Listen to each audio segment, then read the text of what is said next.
Merry Meet everyone, this is Isis Priestess. So I'm currently looking at my upload for my video that I'm still currently uploading. Before I start on this video, I'm gonna say this. First of all, this is a back to basics video, like the one I did last week. Second of all, I like working here compared to working on my netbook because this one doesn't decide, oh, I'm gonna grow a brain and shut off. So this is a back to basics video, and this is basically just for people that are new to the path, and if you happen to live in a household where where you're not going to have any problems, then definitely this is a good video for you. If you live by yourself and you're new to the path and you don't know what to do, this is also another good video. So, my Back to Basic video series is basically a series of videos for people that are new to the craft and may not know what to do. So one of the things that people like to do is set up an altar. And altars are, to me, both a good idea and a bad idea, and I'll elaborate. It's a good idea to have an altar up because it is a place you can go to practice your religion or meditate or whatever, and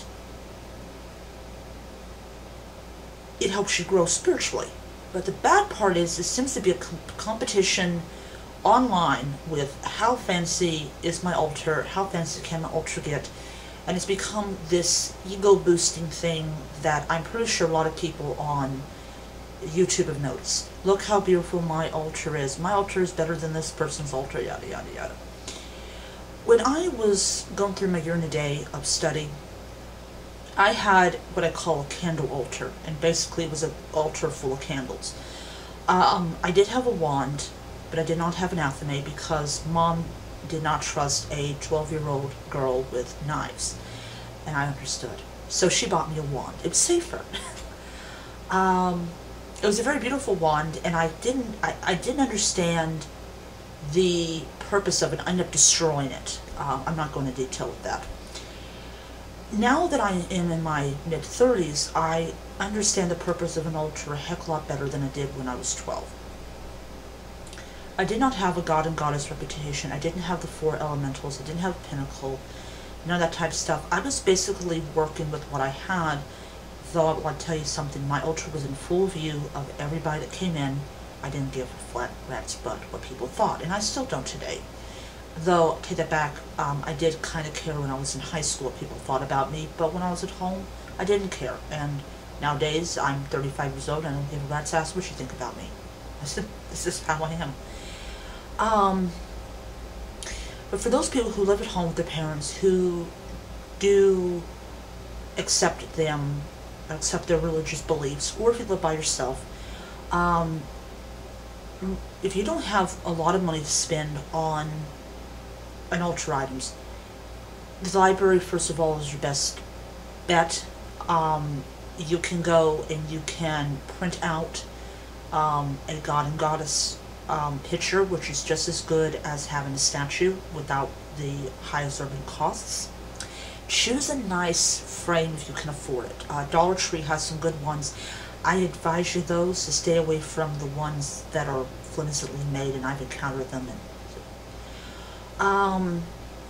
Dollar Tree also has candles. You can get a 7-day candle, or if you have access to parental credit, in other words, they know that you're using their parental credit, you can get chime candles. If you live in a town that has a New Age store, you can buy chime candles. Generally run about 40-50 cents.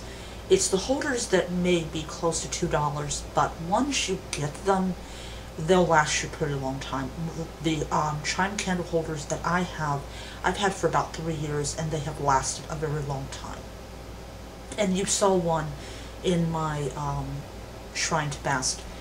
But if if you don't have a lot of money, as I said, Dollar Tree is your best friend. If you have parents that support your path but do not want you to burn incense, the biggest substitution for incense is got to be potpourri. No parent is going to turn down potpourri.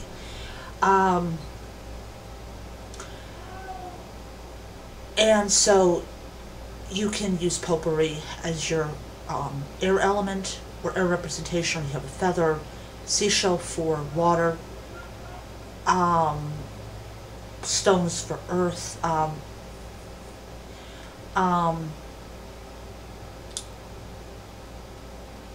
let's see here, for fire, well, you have to work on that.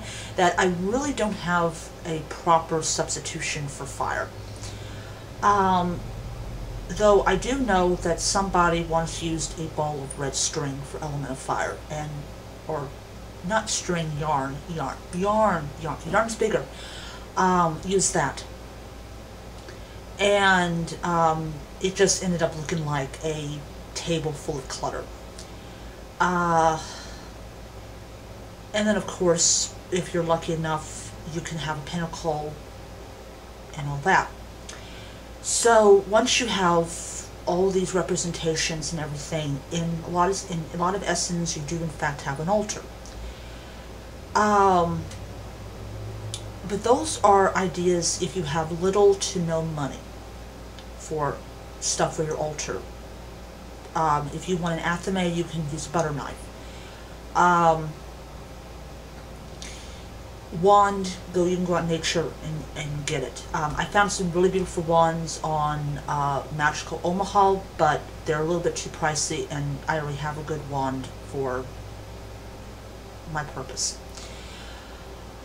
However, for people that are new to the craft, and man, know this, you really do not need an altar to practice Wicca.